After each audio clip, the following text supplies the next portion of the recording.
Salut à tous, salut, c'est Ludikev. Alors peut-être que vous me connaissez ou sans doute il y a forte chance que vous ne me connaissez pas. Donc Ludikev, heureux de vous rencontrer via la vidéo. Première vidéo, donc je vous présente également mon petit dino poulet, la mascotte du site quand je fais des photos, quand je pense à la mettre dessus.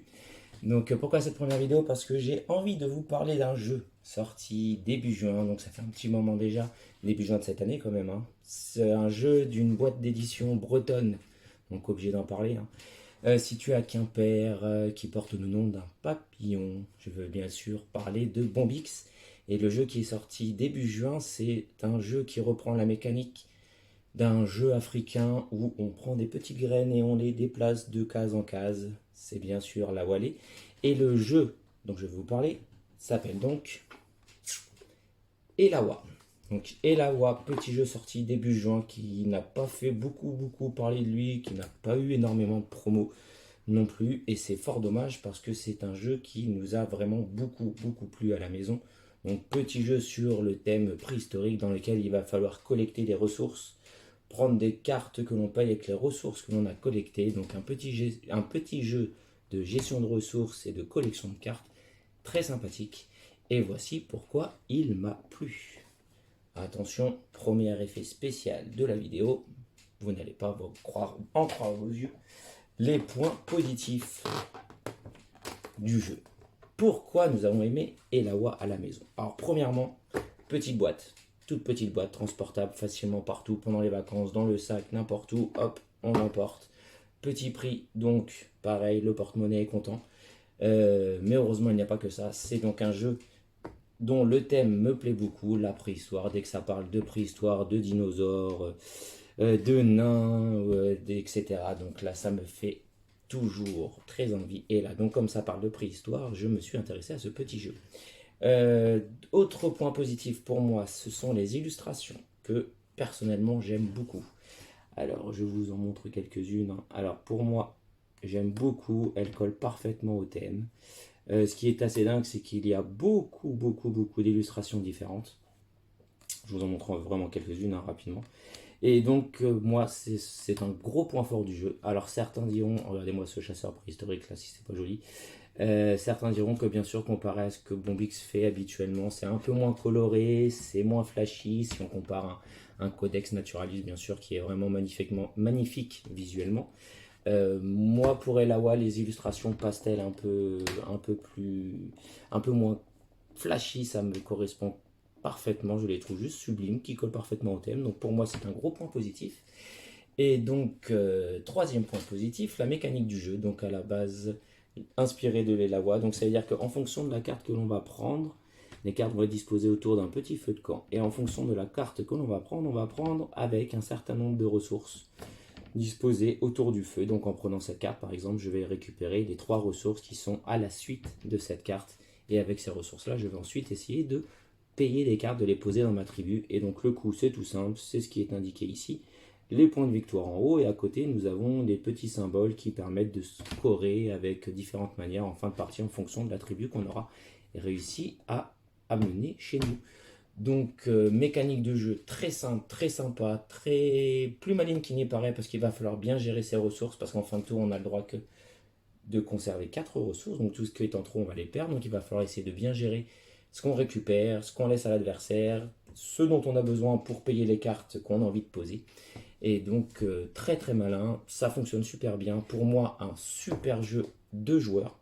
À 3, il tourne aussi, mais c'est pas ma configuration préférée. À 4, je l'ai jamais testé, donc je pourrais pas vous dire. Mais à mon avis, ça va être encore plus chaotique qu'à 3.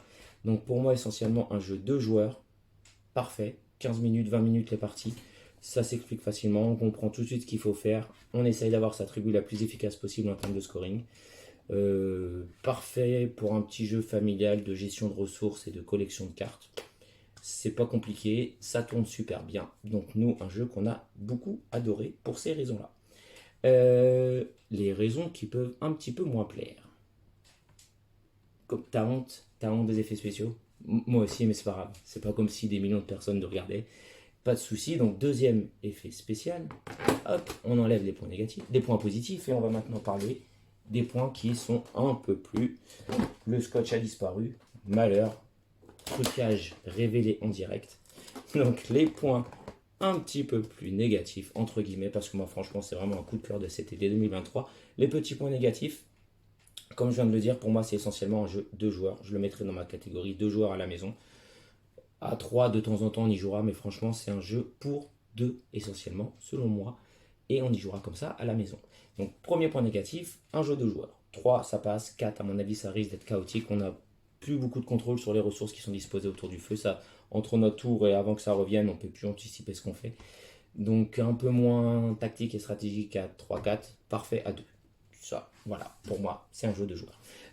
Ensuite, regardez cette boîte, une petite boîte carrée, mais Bombix, on est habitué à avoir non pas du carton, mais des boîtes carrées en métal. Et oh, l'équipe Bombix, elle est passée où la boîte en métal? Donc, je vous montre un petit peu, regardez. Le Abyss Conspiracy en boîte en métal, excellent jeu aussi, à 2, à 3, à 4. Si vous aimez les bâtisseurs, la gamme bâtisseurs Moyen-Âge, ou si vous êtes plus Égypte, les bâtisseurs Égypte. Boîte métal, matériel de fou aussi à l'intérieur, avec des petites pièces en plastique. Un jeu aussi de collection de cartes, Souk, avec aussi une piste circulaire où on doit ramasser des épices qui valent plus ou moins cher. Très bon jeu aussi en boîte métallique. Qu'est-ce que je peux vous parler aussi? Un des coups de cœur de l'année dernière ou il y a 2 ans, je ne sais plus. Codex Naturalis. Alors lui, pour le coup, les illustrations, tout parfait, magnifique. Petit X, ça prend beaucoup de place sur la table. Mais celui-là aussi, un must à avoir à la maison. Dans les boîtes métal, un vieux jeu, plus vieux, qui n'a pas fait beaucoup parler de lui, Continental Express, où on gère sa compagnie ferroviaire en essayant d'avoir son train le plus efficace, le plus long possible, avec des ressources, etc. Aussi très sympa. Un peu plus vieux. Je vous mets un jeu encore plus vieux de chez Bombix, Crocs. Ou alors là, on se fait des coups bas entre copains, on se fait croquer ses nageurs avec les requins, le requin qui se balade. Très bon, mais alors celui-là a plus de 2 joueurs. Hein. À 2, c'est pas terrible. Je vous parle aussi, toujours la gamme Bombix en métal, minuscule, l'époque du film qui était sorti, un jeu de course et d'enchères de Paris, très sympa aussi, dans une petite boîte en métal également. Et je ne vous parle pas, je ne l'ai pas sur là, mais je vous en parle quand même. Noé aussi, avec des animaux qui embarquent dans l'arche de Noé. Il ne faut pas dépasser une certaine somme pour faire partir ces bateaux, etc., etc. Donc la gamme métal de chez Bombix, une gamme excellente. Tout le monde devrait avoir dans sa collection des jeux de la gamme Bombix en métal. Ils sont très bons, prennent pas de place. Excellent. Mais Elawa n'a pas eu le droit à sa boîte en métal. Un peu déçu sur ce point-là. Donc voilà, c'est vraiment des petits bémols. Pour moi, c'est, je le répète, un très très bon jeu de cette année 2023. Comme je le dis sur l'article du site, si vous voulez en savoir un peu plus sur le jeu avec un peu plus de détails, vous allez sur le site www, une partie, une photo, une phrase. C'est un peu long à taper, sinon vous allez dans votre navigateur, une partie, une photo, une phrase. Avec un peu de chance, je croise les doigts, le site est référencé. Vous le mettez dans vos favoris et il n'y a plus besoin de le chercher. C'est une bonne idée. Donc j'enlève les points négatifs, entre guillemets. Ouais, hein, effets spéciaux impressionnants, je suis conscient. Et donc, comme je le dis dans l'article sur le site, pour ce petit jeu breton Elawa, c'est comme le dicton, dans ce jeu breton, tout est bon. Donc voilà, n'hésitez pas à aller faire un tour sur le site, je me répète, mais c'est pas facile de se faire connaître. Hein. Donc il y a plein d'articles, des photos, des reviews, des débriefs, des actus quand j'en ai. Des fois ça arrive. Donc sur ce, je vous laisse. Bonne fin de journée, de soirée, de matinée, d'après-midi. Ça dépend quand est-ce que vous regardez cette photo. Donc cette vidéo, je suis pas habitué aux vidéos. Donc à bientôt. Oui, t'as toujours honte. Toujours, moi aussi. Pas de souci. Ça sera peut-être la dernière vidéo. Donc on ne nous reverra plus sur les réseaux sociaux. Allez, à ciao. À bientôt. J'allais oublier, très important apparemment sur YouTube, les petits pouces, les commentaires. En bas, si vous avez des questions sur les jeux, je peux y répondre. Si vous voulez plus d'infos, je peux peut-être vous répondre aussi. Donc en tout cas, apparemment il faut dire abonnez-vous, les petits pouces, les commentaires, mais surtout allez voir le site. Ça serait cool. À bientôt.